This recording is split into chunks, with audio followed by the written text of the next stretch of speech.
अस्सलाम वालेकुम dear students, मैं हूं आपका टीचर राजा जवाद अहमद मीरभर और आप देख रहे हैं मेरा यूट्यूब चैनल राजा जवाद अहमद मीरभर। आज हम जो वीडियो बना रहे हैं वो चैप्टर नंबर 8 जो है अल्काइल हलाइड इंटर की केमिस्ट्री का। आज से यानी यहाँ से लेकर जब तक ये एंड नहीं होता चैप्टर, ये सारे जो टॉपिक्स है बहुत इंपॉर्टेंट है according to exam for the 2022। तो आज हम जस्ट इंट्रोडक्शन की वीडियो बना रहे हैं ताकि आपको पता चले कि रिएक्शंस कैसे होते हैं। सबसे पहले तो आपको पता होना चाहिए कि जो अल्काइल हलाइड है, ये जो हैलाइड ग्रुप है जिनको हम हैलोजन कहते हैं, they are very very reactive, बहुत ज्यादा रिएक्टिव है। इसमें फ्लोरीन तो इतना ज्यादा रिएक्टिव होता है कि जिस तरह एक जो है फ्लैश मूवी जो आई है, तो फ्लैश में जिस तरह बंदा तेज भागता है तो पता ही नहीं चलता, बिजली की जैसी रफ्तार, इतना तेज जो है फ्लोरीन का रिएक्शन है। फिर ब्रोमीन है, फिर क्लोरीन है, क्लोरीन और ब्रोमीन और फ्रोमीन, इनके बहुत ज्यादा तेज रिएक्शन है। आयोडीन थोड़ा स्लो रिएक्टिव है, लेकिन ये पूरा ग्रुप जो है रिएक्टिव है। अब यहाँ पर हम जो रिएक्शन पढ़ेंगे तो तीन किस्म के रिएक्शन जो है वो हम पढ़ेंगे। एक है न्यूक्लियोफिलिक सब्स्टिट्यूशन रिएक्शन। सबसे पहले तो आ जाए कि न्यूक्लियोफिलिक किसको कहते हैं। फिलिक का मतलब है लवर, फिलिक का मतलब जो होता है वो हम कहते हैं कि भाई लवर है या लविंग है। ये इलेक्ट्रॉन लविंग जिसको हम कहेंगे तो उसको हम कहते हैं न्यूक्लियोफिलिक सब्स्टिट्यूशन। सब्स्टिट्यूशन का मतलब ये है कि यहाँ पर जो ये रिएक्शन जब हम पढ़ेंगे तो इसमें एक ग्रुप होगा जो अल्काइल हलाइड के साथ जो अटैच होगा, तो उसमें जो लिविंग ग्रुप होगा, ये रेडिकल जो पार्ट होगा वो वहां से हम अलग करेंगे और न्यूक्लियोफिलिक को उसमें जो है वो हम अटैच करेंगे। तो इसको according to their name nucleophilic substitution, तो इसलिए हम इसको कहते हैं SN रिएक्शन। क्या कहते हैं हम? SN reaction. अब SN रिएक्शन जो है इसके अंदर ऑलरेडी दो टाइप्स हैं, यानी SN रिएक्शन में हम दो टाइप पढ़ेंगे। एक है हमारे पास SN1, क्या पढ़ेंगे भाई? SN1, और एक है हमारे पास SN2। तो अगली जो वीडियो हम बनाएंगे वो SN1 पे पढ़ाएंगे। तो सब्स्टिट्यूशन न्यूक्लियोफाइल, ठीक है, तो 1, इस तरह सब्स्टिट्यूशन न्यूक्लियोफिलिक जो है वो 2। SN1 रिएक्शन और SN2 दो इसमें रिएक्शन है। किस तरह ये होगा? सपोज करें कि ये हमारे पास एक न्यूक्लियोफिलिक है, ठीक है, यहाँ पर हमारे पास अल्काइल हलाइड है। क्या है हमारे पास? Alkyl halide. तो अल्काइल अगर हम जो लिखें तो कुछ इस तरह लिखेंगे, तो ये हमारे पास अल्काइल हो गया, ठीक है। तो अल्काइल को आप इस तरह भी लिख सकते हैं कि ये हमारे पास अल्काइल और हलाइड हो गया, इस तरह से आप इसको अल्काइल हलाइड लिखेंगे। तो होगा क्या कि ये आकर इस पर अटैक करेगा ना, इस पर जब ये अटैक करेगा तो ये जो ग्रुप है ये यहाँ से लीव होगा। ये मैं आगे SN1 रिएक्शन में जो है वो आपको बताऊंगा भी सही। तो ये यहाँ पर लीव करेगा। तो यहाँ सिर्फ दो चीजें आपको पता होनी चाहिए कि यहाँ पर हमारे पास तीन चीजें होंगी। SN1 रिएक्शन में और SN2 रिएक्शन में तीन चीजें होंगी। एक का नाम जो होगा वो होगा रिएजेंट। रिएजेंट हम उसको कहते हैं जो अटैक करे। रिएजेंट हम उसको कहेंगे कि जो अटैक करे। जैसे ये है तो ये यहाँ पर अटैक कर रहा है, तो इसको हम कहेंगे कि रिएजेंट। क्या कहेंगे भाई? रिएजेंट, जो अटैक कर रहा है। ये हमारे पास अटैक कर रहा है, हमला करने वाला, ठीक है जी। ये आगे में अगली SN1 में भी जो है वो रिपीट करूंगा, यहाँ सिर्फ मैं आपको समझाने के लिए, और बाकायदे वहां तो हम पूरा पढ़ेंगे। इसी तरह जिस पर अटैक हो रहा है, ठीक है, तो उसको हम कहेंगे सबस्ट्रेट। उसको हम क्या कहेंगे? सबस्ट्रेट।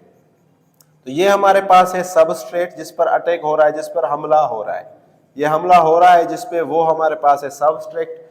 और ये जो जहां से भाग रहा है, तो ये भागने वाले को हम कहेंगे लिविंग ग्रुप। और ये लिविंग ग्रुप जो है वो छोड़ने वाला भी हो। तो तीन तरह के हमारे पास यहाँ चीजें होंगी। एक होगा रिएजेंट SN1 और SN2 रिएक्शन में, ठीक है। आगे हम बताएंगे भी कि किस में ये दोनों होंगे, किस में नहीं होंगे, किस में किसकी ज्यादा जो है वैल्यू होगी, किस में किसकी कम होगी। तो SN1 रिएक्शन और SN2 reaction nucleophilic substitution reaction में आता है।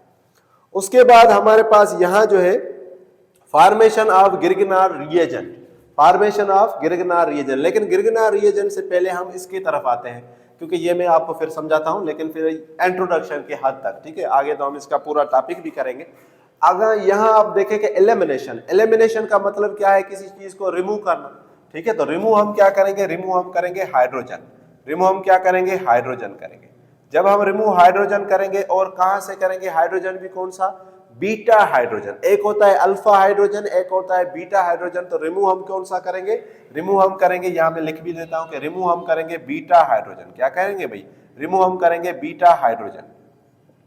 तो इसीलिए इस रिएक्शन को सिंपली हम बीटा रिएक्शन भी कहते हैं, या बीटा हाइड्रोजन रिमूवल रिएक्शन भी हम इसको कहते हैं। इसका दूसरा नाम जो है वो ये भी है। कौन बीटा किसको कहते हैं, अल्फा किसको कहते हैं, ये इंशाल्लाह जब हम ये पढ़ेंगे तो वो हम समझ लेंगे। यहाँ मैं आपको सिर्फ इतना कह देता हूं कि अगर हेलोजन के साथ जो पहला कार्बन अटैच है तो उसको अल्फा कहेंगे, उसके बाद जो होगा वो बीटा होगा, उसके बाद जो होगा वो गामा होगा, और इस तरह। सपोज करें कुछ इस तरह, ये जो कार्बन है ये जो हेलोजन के साथ अटैच है, ये जो कार्बन है ये हेलोजन के साथ डायरेक्टली अटैच नहीं है। इस तरह ये कार्बन भी डायरेक्टली अटैच नहीं है। जो हेलोजन के साथ डायरेक्टली अटैच है, ये जो है डायरेक्टली अटैच है हेलोजन के साथ, तो इसको हम कहेंगे अल्फा। जो हेलोजन के साथ डायरेक्टली अटैच नहीं है, तो यहाँ पर जो हाइड्रोजन होगा, यहाँ पर जो हाइड्रोजन होगा, तो इस हाइड्रोजन को हम कहेंगे कि ये कौन सी हाइड्रोजन है, बीटा हाइड्रोजन की। तो इसलिए एलिमिनेशन रिएक्शन में भी हम उसको क्या कहेंगे कि भाई यहाँ पर बीटा हाइड्रोजन रिमूव होती है, तो इसलिए हम इसको बीटा हाइड्रोजन रिमूवल रिएक्शन भी कहते हैं। दूसरी बात, इसमें भी दो ही रिएक्शन है। जिस तरह यहाँ SN1 और SN2 था, तो यहाँ पर भी एलिमिनेशन 1 और एलिमिनेशन 2 रिएक्शन होगा, E1 और E2।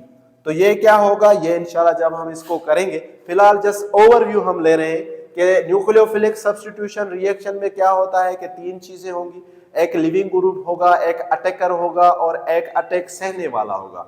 और इसमें भी दो टाइप के रिएक्शन है, SN1 और SN2। S for substitution, N for nucleophilic. और फिलिक किसको कहते हैं, लवर को। जिस तरह हम जो है बायो में पढ़ते हैं ना, न्यूक्लियो जो हमारे पास होता है वो होता है जो है न्यूक्लियोफोबिक, ठीक है जी, न्यूक्लियोफोबिक होता है, ठीक है। जैसे यहाँ फिलिक है तो वहां पर होता है, वहां तो लफ्ज होता है हाइड्रोफिलिक और हाइड्रोफोबिक, लेकिन अकॉर्डिंग टू केमिस्ट्री हम उसको न्यूक्लियोफिलिक और न्यूक्लियोफोबिक, यानी फिलिक मतलब होता है लविंग और फोबिक का मतलब क्या होता है, फियरिंग। वो मेरे ख्याल में प्लाज्मा मेम्ब्रेन और फास्फोलिपिड में ही हम इस्तेमाल करते हैं। अब आ जाए यहाँ ग्रिग्नार रिएजेंट, ठीक है। सबसे पहले हम ग्रिग्नार रिएजेंट समझ लेते हैं कि ग्रिग्नार रिएजेंट क्या होता है। ग्रिग्नार रिएजेंट का मतलब यह है कि यहां पर मैग्नीशियम होगा। क्या होगा भाई, मैग्नीशियम होगा, और इस मैग्नीशियम के साथ जो है हमारे पास अल्काइल ग्रुप जो है इसके साथ अटैच होगा, मैग्नीशियम और अल्काइल का बॉन्ड। और यहां पर जो होगा वो होगा हैलोजन। क्या होगा भाई, हैलोजन, यानी मैग्नीशियम, अल्काइल और अगर हैलोजन का बॉन्ड है तो हम उसको कहेंगे this is known as a Grignard reagent. क्या कहेंगे, ग्रिग्नार रिएजेंट। तो ये याद होना चाहिए कि ग्रिग्नार रिएजेंट हम किसको कहते हैं, एमसीक्यूज में भी आ सकता है कि मैग्नीशियम का बॉन्ड होना चाहिए हैलोजन के साथ और मैग्नीशियम का बॉन्ड होना चाहिए अल्काइल के साथ, तो उसको हम क्या कहेंगे, ग्रिग्नार रिएजेंट। अब मैं समझा भी देता हूं, जैसे हैलोजन हमारे पास कौन से होंगे, फ्लोरीन होगा, क्लोरीन होगा, ब्रोमीन होगा और आयोडीन होगा, यही होंगे ना, और तो कुछ नहीं है। हमने पहले ही पढ़ा कि फ्लोरीन जो है वो फास्ट रिएक्टिव होता है, फ्लैश की तरह, हमें पता ही नहीं चलेगा। आयोडीन स्लो रिएक्शन है, इतना स्लो होगा कि अगर जैसे समझे कि कोई आग बुझाने के लिए जा रहा है तो जब तक वो पानी लेके जाएगा तब तक आग भी बुझ जाएगी। तो यहाँ ऐसे समझे कि अल्काइल अगर मैं लिखूं तो अल्काइल कुछ इस तरह होगा, मैग्नीशियम अगर मैं लिखूं तो मैग्नीशियम इस तरह से होगा, और यहाँ पर आप फ्लोरीन भी लिख सकते हैं, ठीक है। तो मिथाइल मैग्नीशियम फ्लोराइड भी इसको कह सकते हैं। फ्लोराइड की जगह अगर क्लोराइड लिखें तो मिथाइल मैग्नीशियम क्लोराइड हो जाएगा, अगर उसकी जगह ब्रोमाइन होगा तो हो जाएगा मिथाइल मैग्नीशियम ब्रोमाइड, और आयोडीन होगा तो मिथाइल मैग्नीशियम आयोडाइड। तो आखिर में सिर्फ समरी बताकर फिर हम जो है आपसे ये वीडियो यहाँ पूरी करेंगे कि आज हमने रिएक्शन का ओवरव्यू पढ़ा अल्काइल हैलाइड में कि 3 रिएक्शंस होंगे।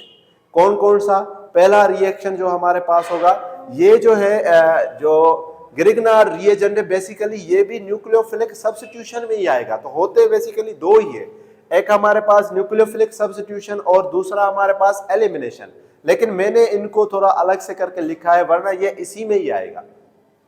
तो न्यूक्लियोफिलिक सब्स्टिट्यूशन रिएक्शन के खुद 2 पार्ट है, SN1 रिएक्शन और SN2 रिएक्शन, बहुत इंपॉर्टेंट। ग्रिग्नार रिएजेंट हम उसको कहते हैं जैसे मिथाइल मैग्नीशियम और जो है यानी रेडिकल मैग्नीशियम और हैलोजन हो।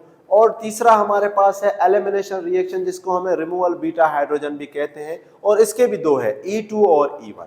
तो इंशाल्लाह आपको ये वीडियो जो है पसंद भी आई होगी, लेकिन अगर कोई भी सवाल आपको समझ में नहीं आया तो आप जो है वो कमेंट करके पूछ भी सकते हैं। Thank you, thanks for watching.